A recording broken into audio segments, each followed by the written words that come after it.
la promenade Coccinelle. C'est l'artiste de cabaret Coccinelle qui a donné son nom à cette promenade et qui du coup devient la première et la seule femme, il me semble, seule femme trans à donner son nom à un lieu en Europe. Maëva a 32 ans. Elle travaille chez Madame Arthur. Ah, ma seconde maison. Un cabaret travesti qui, à l'âge vénérable de 77 ans, refuse toujours de se donner un genre. Coucou Isha. Bonjour. Chez Madame Arthur, il n'y a pas que des personnes gays, lesbiennes, trans. Oh. On a des femmes hétéros, on a des hommes hétéros. Qu'est-ce qui est féminin, qu'est-ce qui est masculin? Toute personne et tout artiste qui arrive à Madame Arthur en est transformé à un moment donné. En loge, Maëva s'efface et laisse la place à son personnage de scène, la briochée. Comment tu définirais la briochée? C'est un peu l'archétype, en fait, tu veux, de la meuf qui peut être hyper glamour, mais une vraie poissonnière. Dans ma transition, on m'a souvent fait chier, on m'a dit « Ah, tu deviens une meuf, alors sois délicate, fais attention comment tu parles, etc. » et tout. Et non, ça n'a jamais fait partie de moi, et j'avais l'impression que ça m'invalidait en tant que meuf. Ça permet un peu aussi de continuer à foutre un coup de pied dans les codes du genre, encore très binaires, même dans la vie de tous les jours. Du coup, la briochée, elle assume ça jusqu'au bout, quoi.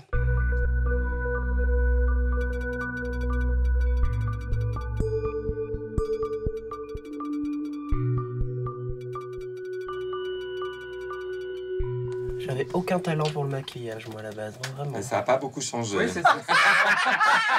Maëva est une jeune femme trans. En même temps, tu tends le bâton. Mais chez Madame Arthur, on cultive la différence autant que l'autodérision.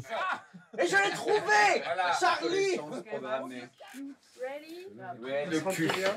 Mais non, mais tu sais, c'est les toutes petites, une petite rougeur, un petit truc, on l'enlève, quoi. Homo, hétéro, trans, les artistes préfèrent qu'on les appelle des créatures.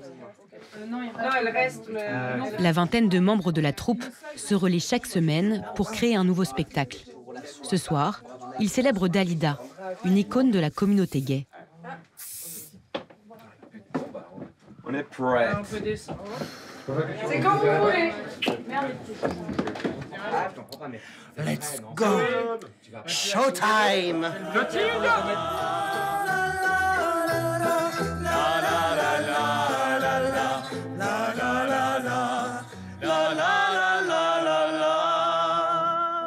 Bienvenue chez Madame Arthur. Salut Arthur. La direction n'intervient jamais sur des contenus.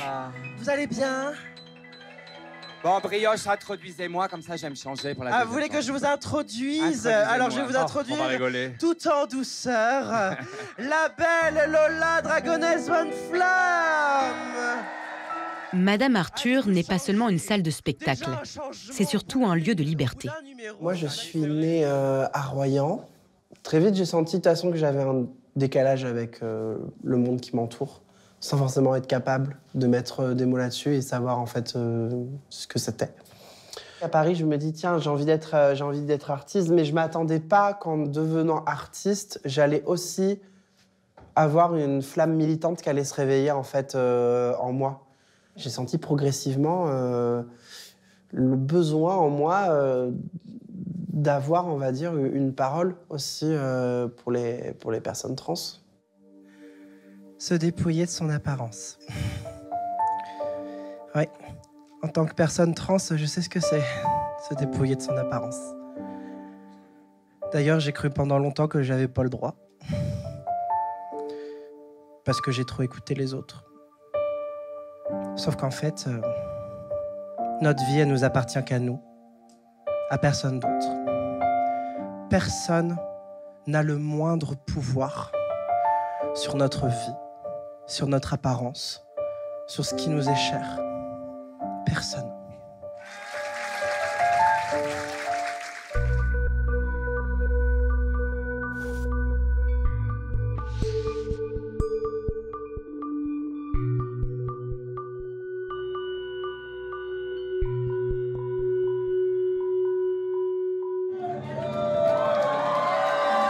Le cabaret a fermé plusieurs fois dans son histoire. Depuis la dernière réouverture, le succès est à nouveau au rendez-vous. Voilà. Merci les filles.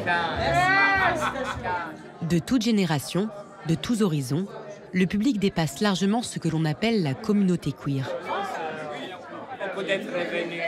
Les artistes, ils font tout. Ils peuvent chanter, ils peuvent danser, ils peuvent être comédiens, et c'est du live.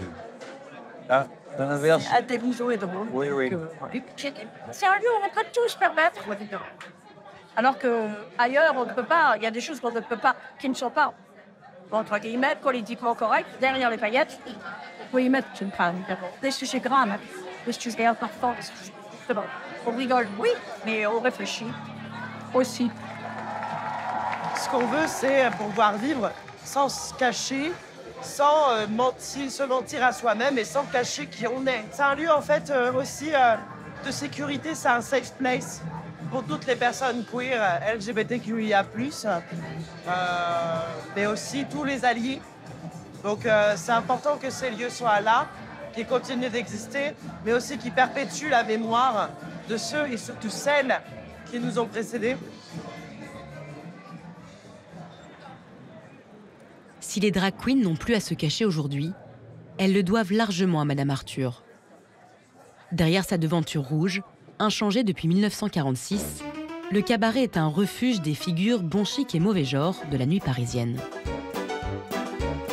En France, l'homosexualité est alors passible de prison. Et cela a duré jusqu'en 1982.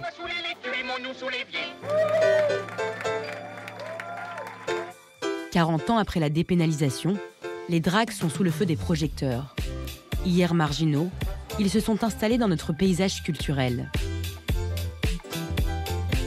Symbole d'une nouvelle libération de mœurs, cible préférée de l'extrême droite, ils ne représentent plus seulement les homos, mais tous ceux qui refusent les normes sexuelles établies, regroupés sous le sigle LGBTQIA+.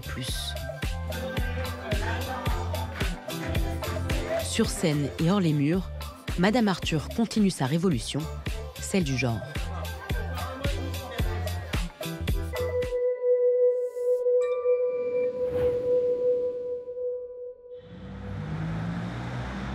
Tom a 24 ans. Il vient d'intégrer la troupe de Madame Arthur il y a seulement quelques semaines. Assez jeune, je comprenais pas trop pourquoi on séparait autant les filles et les garçons. Par exemple, dans les rangs en classe, je me souviens qu'il y avait une ligne de filles, une fille garçon. J'ai vraiment commencé à pas forcément me sentir bien dans les attentes qu'on a des femmes, de la féminité. C'est à partir de ce moment-là que j'ai un peu exploré plusieurs expressions de genre, où je me suis coupé les cheveux à 15 ans, où j'ai essayé différents types d'habits.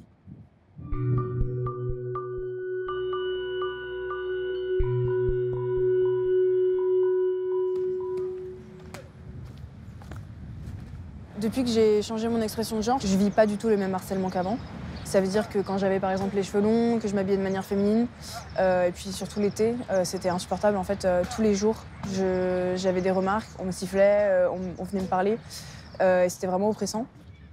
Tom se définit comme non-binaire. Il est loin d'être une exception.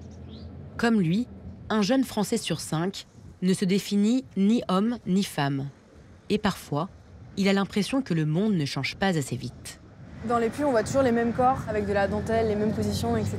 Alors, on a un peu l'habitude de voir tous ces schémas hétéronormés, et quand je vois un peu ce genre de truc, je me dis juste, c'est quand la dentelle pour les mecs, tu vois.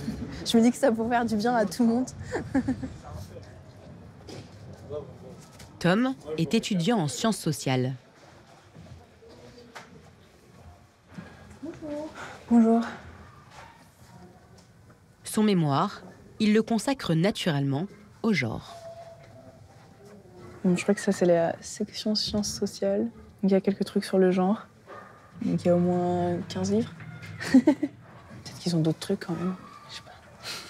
Par rapport aux États-Unis, c'est pas encore une discipline qui est aussi présente et aussi structurée et aussi respectée en fait dans le milieu de la recherche. Mais bon, nous, en tout cas, on est là aussi pour que ça bouge et que justement ça s'institutionnalise, que le genre soit considéré comme une grille d'analyse importante. Les études de genre m'ont permis de comprendre des choses que j'avais besoin de comprendre Et à côté, du coup, les drag shows, c'est un peu la pratique, quoi. C'est-à-dire que je ne fais pas que comprendre avec des textes et des écrits, mais j'éprouve aussi sur scène certaines choses. Et j'ai aussi des messages à faire passer, mais peut-être sous une forme différente. Voilà. Sur scène, Tom s'est créé son personnage. Mais lui a choisi de dynamiter le genre masculin. C'est le premier drag king de l'histoire de Madame Arthur.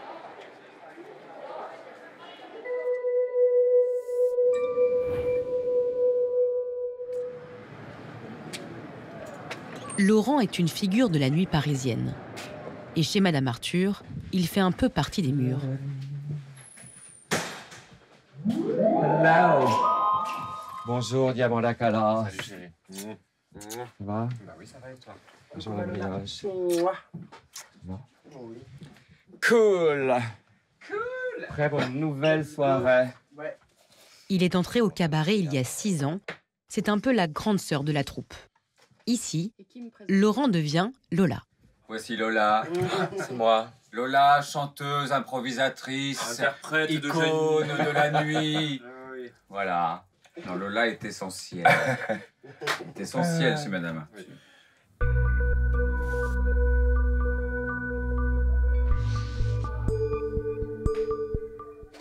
À 58 ans, Laurent est drag queen depuis 30 ans.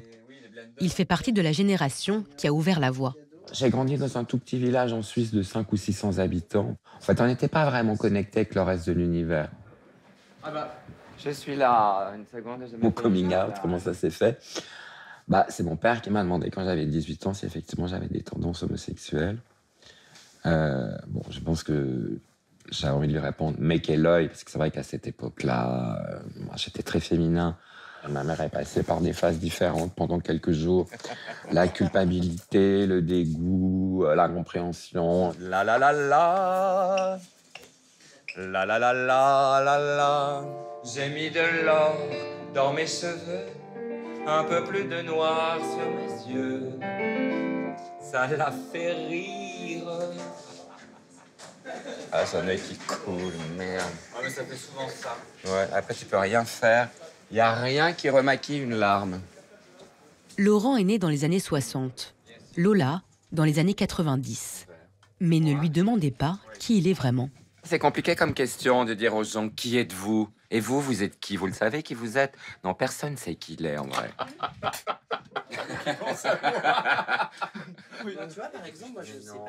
Cette ambiguïté du genre a été le combat de sa vie. Je ne suis pas quelqu'un qui milite, je ne suis pas quelqu'un qui conteste. En fait, je pense que juste le fait d'être ce que je suis, c'est déjà une forme de militantisme. Moi, ce que je demande, c'est juste la possibilité pour que chacun puisse vivre librement ce qu'il a envie de vivre.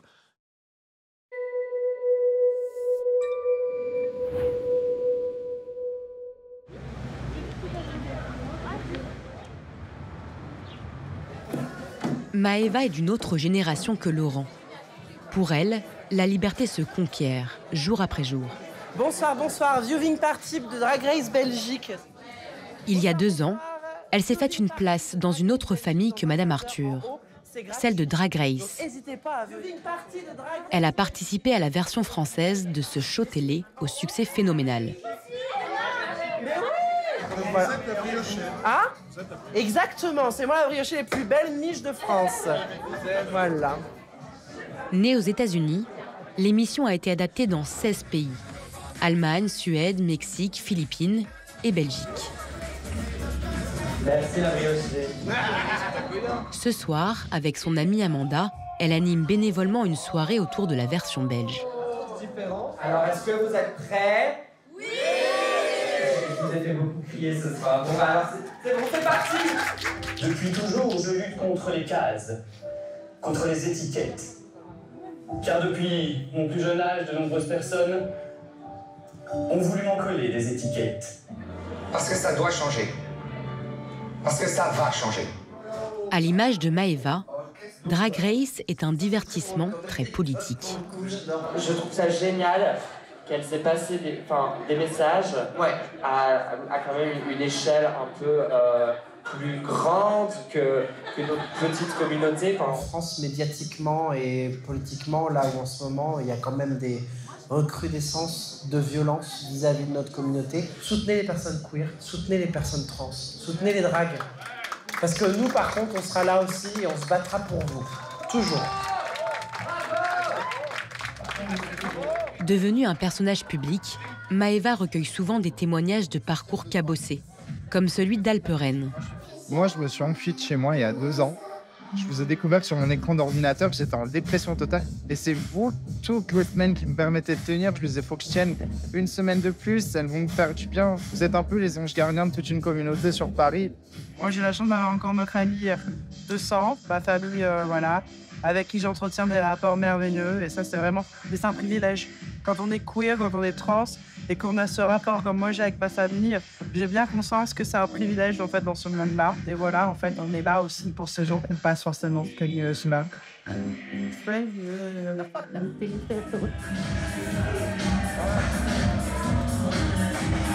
Voilà, une d'enlever.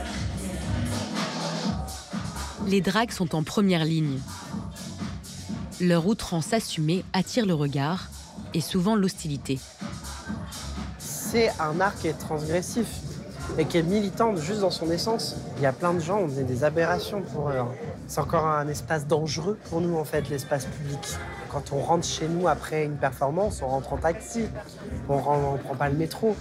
On laisse jamais une sœur drag queen ou un frère drag king aller dans le métro tout seul, à passer qui. On lui demande toujours, tu prends un taxi. Allez hop, c'est parti mon kiki, il pleut.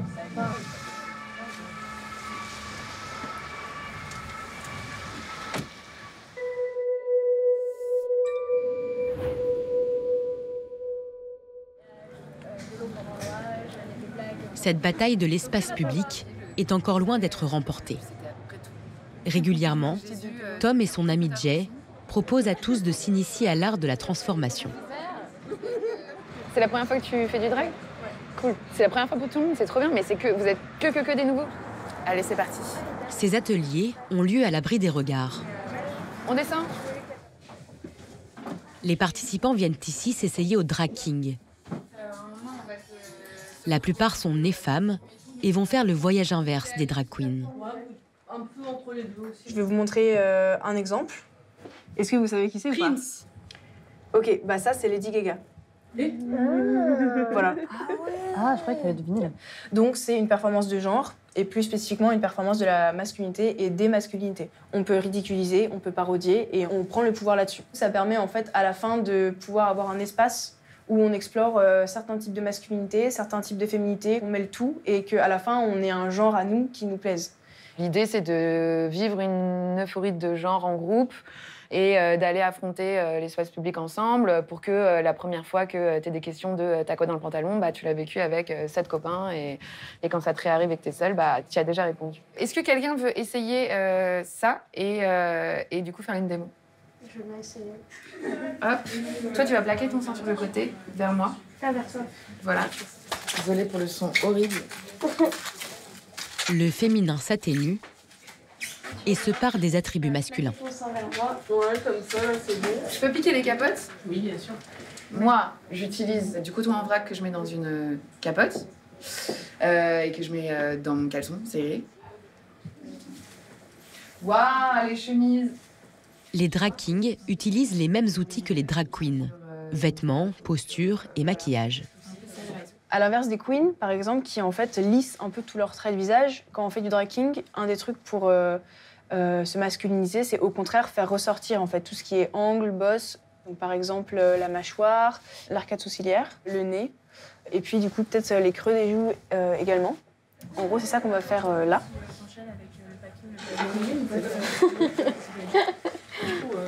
C'est stylé. S'ils paraissent moins extravagants que les queens, les kings n'en sont pas moins provocateurs. Il y a quelque chose à propos du masculin qui est inattaquable pour beaucoup de gens. Il y a beaucoup de personnes qui voient le masculin comme étant le neutre, le naturel. C'est sûr que quand on s'attaque au fondement de l'humanité, forcément, il y a beaucoup de gens qui se sentent attaqués. Les kings plongent parfois dans les clichés du mal. Je suis vachement beau. J'éblouis le monde de ma lumière chaque jour. Mes passions, la bière, les femmes et la pêche. Bon, souvent la bière quand même. Pour mieux s'en émanciper. Ça peut être hyper marrant de commencer comme ça en mode je suis un gros bouffe sexiste et en fait de faire un plot twist où tout d'un coup en fait il voit un mec arriver et hop il a un coup de foudre et il devient gay. C'est chouette de partir de quelque chose de critiquable pour proposer quelque chose de doux et pas juste rester dans la critique aussi. Oh, il aime les fleurs quand même, Herbert. Bah tu vois, tout de suite. Il aime les fleurs, Herbert. Les ateliers King se terminent toujours de la même façon, dans l'espace public. Ça va, vous vous sentez bien? On est bien ouvert. Ok, on va traverser un peu à la sauvage. Là où le regard des autres et celui que l'on porte sur soi s'entrechoquent. Bon, mais parce que vous comprenez... Oh, waouh, ouais. Ah, c'est bien ça.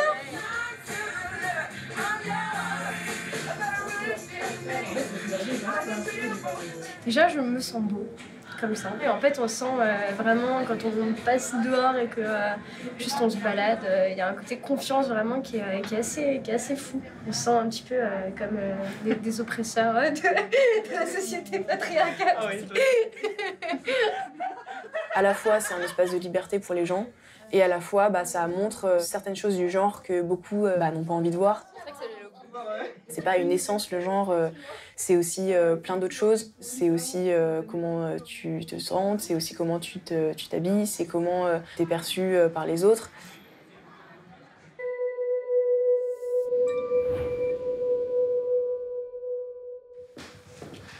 Alors, comme vous pouvez le constater, j'adore les chaussures. Il y a beaucoup de choses et très peu de place. À la ville, Laurent est styliste. Il a travaillé avec des stars de la musique et de la haute couture. Alors, je vais montrer mes vestes Mugler. C'est bon, j'adore Mugler. Ce tailleur avec des gros glaçons dorés, enfin c'est plutôt des pépites d'or. C'est une veste en fait chauve-souris, avec cette extraordinaire découpe sous les bras. Son dressing et sa fabuleuse collection de talons hauts sont largement consacrés à Lola.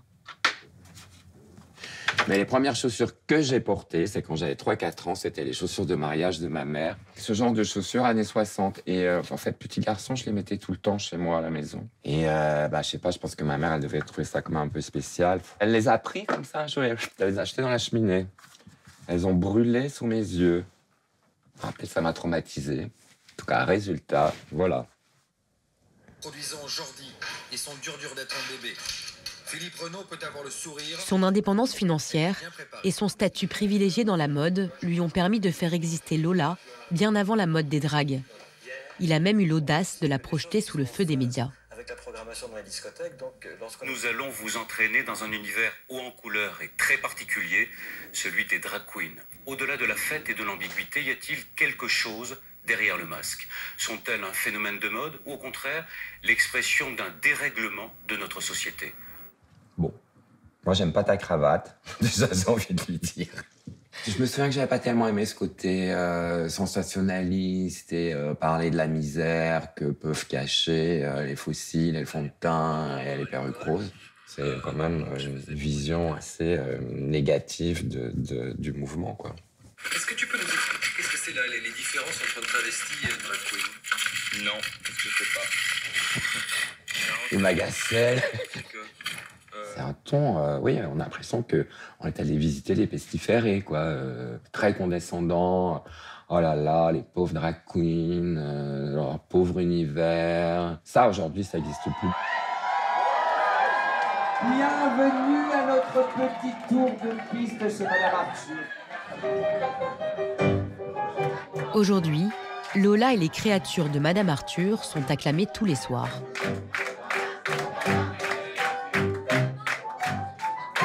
Les yeux battus, la mine triste, les joueurs. Je me souviens clairement du moment où on m'appelait Travelo dans la rue jusqu'à drag queen. Et Travelo, c'était plutôt agressif et drag queen, c'était plutôt oh, voilà, une créature de rêve, une créature de fête. Je suis content effectivement que les choses évoluent Et n'est plus être considéré comme un phénomène de foi, mais plus comme une expression artistique personnelle, en fait.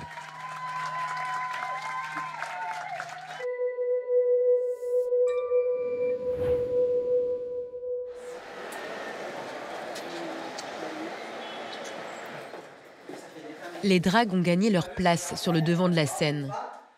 Mais en coulisses, les parcours individuels sont encore parfois chaotiques. Welcome, welcome. Ça fait tellement longtemps que t'es pas venue, ma chérie. J'ai pas le temps. J'ai juste plus le temps du tout. Dans ma tête, tu vois. Maëva a eu la chance de ne pas être rejetée par sa famille biologique.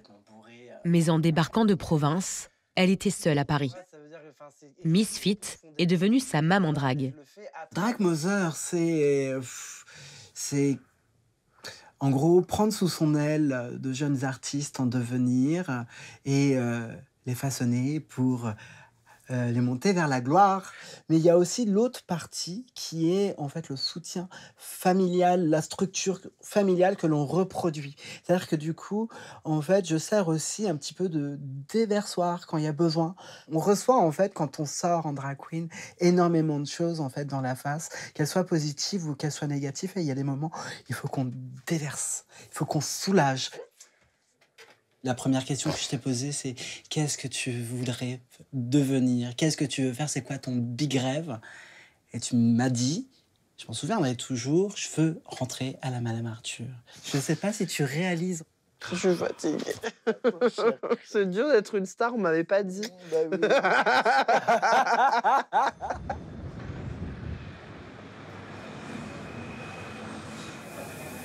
Ce succès public, Maëva en paye aussi le prix. Il y a quelques mois, une polémique sur les lectures faites aux enfants par les dragues a éclaté. Reconquête qui utilise mon image du coup à mon insu pour leur tract LGBT-phobe. Sur le tract, on peut lire « Parents, dites stop à la propagande LGBTQIA+, dites stop à l'embrigadement de vos enfants ».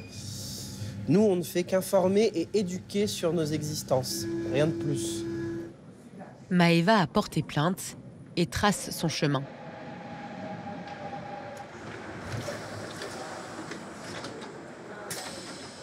Et j'entends siffler le train. Et j'entends... Aujourd'hui, elle est invitée par l'une des plus grandes entreprises de la planète dans le temple du divertissement familial. J'ai été invitée par le pôle diversité de Disneyland Paris à venir faire une table ronde et conférence autour de la transidentité, être heureux et heureuse dans son genre. Et donc du coup, ça va être une table ronde qui est organisée pour les employés. Donc c'est chouette, je suis super heureuse et super honorée de pouvoir faire ça et ça va être vraiment cool. Il devrait y avoir ça dans toutes les entreprises, en fait, pour une meilleure inclusivité, pour une meilleure diversité, une meilleure prise en charge aussi des employés issus de minorités de genre, de minorités sexuelles ou même de minorités raciales et religieuses. En 2022, Disney a pris un engagement sans précédent. 50% des personnages réguliers du groupe seront désormais issus de la communauté LGBT et des minorités raciales. Ah! Mickey! C'est une vision très réconfortante, je trouve. Disney aussi s'attire les foudres des conservateurs et préfère jouer la discrétion. Nous n'avons pas pu filmer la conférence de Maëva.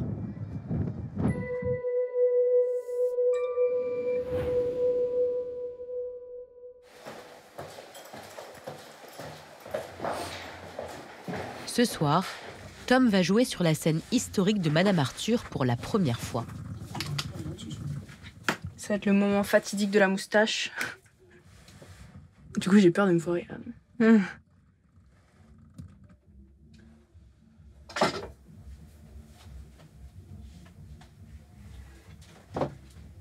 Power Bottom, c'est donc un drag king, mais c'est avant tout une identité masculine un peu alternative, un peu queer, qui mêle des éléments masculins et féminins.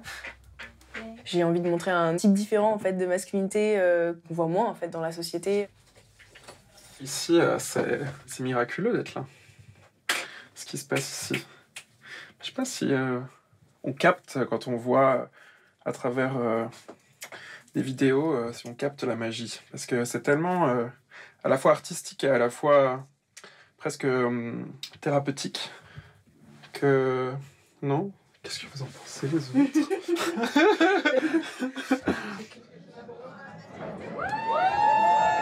Chez Madame Arthur, c'est une thérapie de groupe.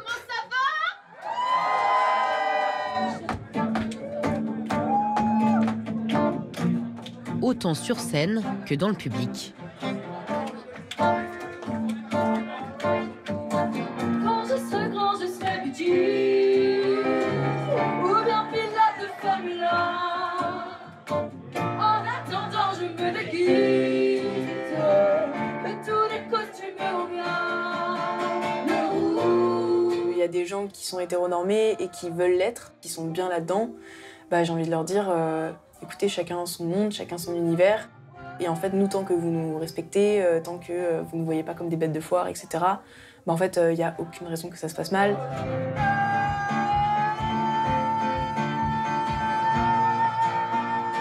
Maintenant, il y a une explosion de diversité.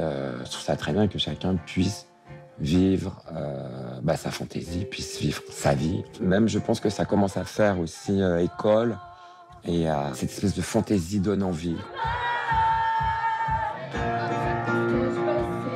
Madame Arthur, au final, c'est le reflet un peu de la société qu'on veut. C'est-à-dire c'est une société où tout le monde peut vivre ensemble. Si tout le monde peut se croiser et on s'en fout que tu sois hétéro, gay, trans, etc. C'est juste en fait finalement rire ensemble, pleurer ensemble et faire la fête ensemble. Savoir ce que tu veux,